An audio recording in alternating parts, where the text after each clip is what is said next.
বান্দাগণ আল্লাহকে পবিত্র ঘোষণা করলে পবিত্র, ঘোষণা না করলেও পবিত্র। কথা কোন ঠিক কিনা? ঘোষণা করলেও পবিত্র, ঘোষণা না করলেও আল্লাহ পবিত্র। আল্লাহ রব্বুল আলামিন বলেন, ফেরেশতারা রে, আমার বান্দা আমি আল্লাহর পবিত্রতা ঘোষণা করেছে। ওখানে বসে যারা বলেছে আমি আল্লাহ পবিত্র, আমি চাই আমার বান্দার তামাম জিন্দেগির গুনাহ খাতাগুলা ক্ষমা করে আমি আল্লাহ তার জিন্দেগিটাকে পবিত্র করে দেব। আল্লাহর নবী বলেন, বনি আদম গুনাহ করনেওয়ালা। এবার বুঝে থাকলে বলুন, আমরা আদম সন্তান কিনা আদম সন্তান না? কুরআনুল কারীমের মধ্যে সূরাতুল ইউসুফের মধ্যে এসেছে, জুলেখা যখন ইউসুফ আলাইহিস সালামকে দৌড়ায়া দৌড়ায়া ঘর থেকে বের করে দিল, 7টা গেট অতিক্রম করলো, 7টা দরজা অতিক্রম করার পর জুলেখা যখন তার স্বামীর সামনে চলে আসলো, আর এইদিকে ইউসুফ আলাইহিস সালাম সামনে, জুলেখার সঙ্গে সঙ্গে উপস্থিত সময়ে ওনার অপকর্ম ঢাকার জন্য, ওনার অপকর্ম ডেকে রাখার জন্য কথা পাল্টায় ফেললো। কারণ মহিলারাই দেখবেন অধিকাংশ উপস্থিত সময়ে তারা কথা পাল্টানোর যোগ্যতা রাখে। ঠিক কিনা? দেখবেন এরা এমন কারিগর, অল্প সময়ের ভিতরে তারা কথা পরিবর্তন করতে পারে, এই যোগ্যতা এদেরকে আল্লাহ দিছে। কথা কোন ঠিক কিনা? এমন আবার মহিলারা কব, কি এতক্ষণ হুজুরে আমরা প্রশংসা করলো, এখন কোন ওয়াজ শুরু করলো। আমি কিন্তু মহিলাদের বদনাম করতেছি না, কিছু মা বোনদের এমন অভ্যাস আছে যেটা আল্লাহ পবিত্র কোরআনুল কারীমের মধ্যে আয়াত নাযিল করে আল্লাহ এগুলা জানাই দিছে। আমার কোনো দোষ নাই। কথা কোন ঠিক কিনা? বার আবার লক্ষ্য করে দেখুন, জোরাখা সামনে এসে লক্ষ্য করে দেখলো তার স্বামী, ডেকে ডেকে বলে, এ আমার প্রাণের স্বামী, তোমার বিবির সাথে যদি কেউ এমন কাজ করে, খারাপ কাজ করে, তার কি হতে পারে, তার শাস্তি কি হতে পারে, কতটা কিন্তু ঘুরাই ফেলছে। এতক্ষণ পর্যন্ত নিজের মনের তামান্না বাসনা, এগুলা নিজের তামান্না বাসনা পুরা করার জন্য ইউসুফ পয়গম্বরের পিছনে দৌড়াইছে, শেষ পর্যন্ত খাবলাও দিছে, ওনার জামাও চিরছে। এখন যেই ছেলে তোমার বউর সাথে এই কাজ করতে চায় তার কি পরিমাণ শাস্তি হইতে পারে। কথা ঘুরাইছে কিনা? ঘুরাইছে না? আপনারা আমার কথাকে বুঝেন? কিছু যুবক বাইরে এখানে দাঁড়ায় রয়েছে, ওনারা যদি আয়সা করতো আরো সুন্দর হইতো। আল্লাহ তৌফিক দান করে। সবাই বলে আমিন। আরো জোরে বলে আমিন। মাশাআল্লাহ, যুবকরা কিন্তু বুঝদার, আয়সা বলবে ইনশাআল্লাহ, চিন্তা করবেন না। মাহফিলটা কানায় কানায় ভরপুর হবে যদি আপনারা থাকেন। কিছু মজার আলোচনা আমি নিজের মন দিয়ে এখানে কিছু আলোচনা করব, যদি শেষ পর্যন্ত আমাকে ওই সময়টাটুকু দান করেন। রাজি আছেন তো ইনশাআল্লাহ? ইউসুফ আলাইহিস সালাম আকাশের দিকে, ইউসুফ আলাইহিস সালাম চেহারা উত্তোলন করে আল্লাহর দিকে মুতাওয়াজ্জহ হয়ে ডেকে ডেকে বলে, প্রভু গো আল্লাহ, আমি তো এই কাজটুকু করি নাই, আল্লাহ এমন খারাপ কাজের মধ্যে আমি জড়িত হই নাই, আল্লাহ এই মুহূর্তে আমাকে এই কাজের মধ্যে ফাঁসিয়ে দেওয়া হচ্ছে। আল্লাহ রব্বুল আলামিন বললেন, ওরে ইউসুফ পয়গম্বর আলাইহিস সালাম, আপনি হলেন আমার পয়গম্বর, পয়গম্বরদেরকে পবিত্র রাখা আমি আল্লাহর দায়িত্ব। এই যে তাকায় দেখুন, এই ফ্যামিলির একটা সদস্য, ছোট একটা বাচ্চা মার কোলের মধ্যে, দুধের বাচ্চা মায়ের কোলের মধ্যে বুকের খাবার খাচ্ছে।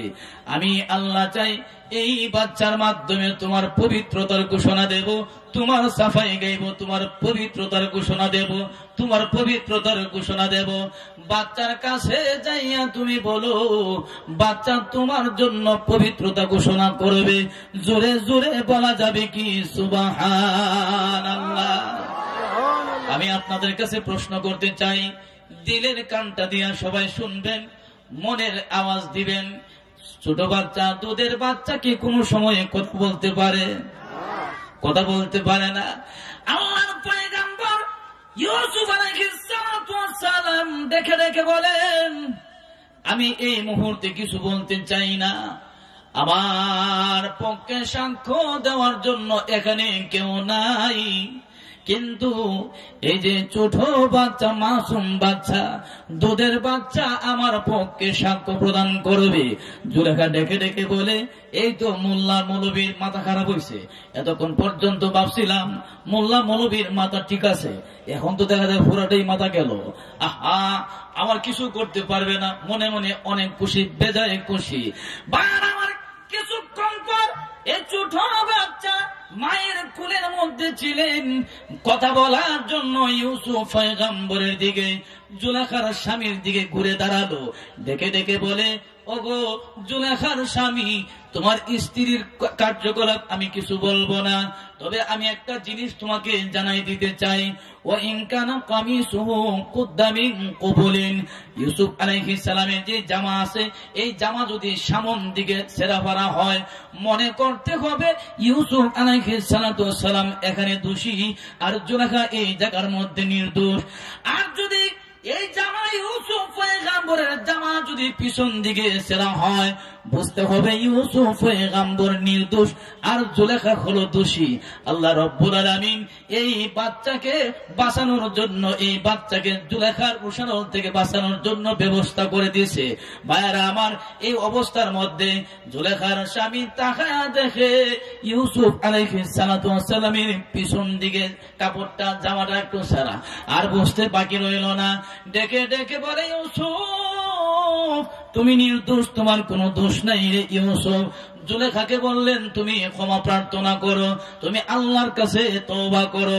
ভাইরা আমার, এই ছোট বাচ্চা যখন বড় হলো, ইউসুফ আলাইহিস সালাতু ওয়াস সালাম ওই দিকে যখন মিশর এলাকার মধ্যে খাদ্য ভান্ডারের খাজানার মালিক হলেন, যখন ত্রাণ দেওয়ার জন্য উনি যখন সিংহাসনের মধ্যে বসলেন, সিংহাসনের মধ্যে বসে আছেন, এলাকার মানুষেরা ত্রাণ নেওয়ার জন্য চলে আসলো। ছোট বাচ্চা বড় হয়ে ইউসুফ পয়গম্বরের কাছে চলে যায় ত্রাণ নেওয়ার জন্য। যখন ব্যাগ খুলে দিল, ইউসুফ আলাইহিস সালাম বললেন, একে একসা গম দিয়ে দাও। এই ছোট বাচ্চা তখন যুবক অবস্থায় বলল, ওগো ইউসুফ পয়গম্বর, আপনি কি আমাকে চিনেন? আমি কে? আমাকে কি আপনি চিনেন? বলে, না, তোমাকে তো চিনতে পারলাম না। আমি হইলাম ওই শিশু, যে শিশু আপনার পবিত্রতার ব্যাপারে সাফাই দিছিলাম।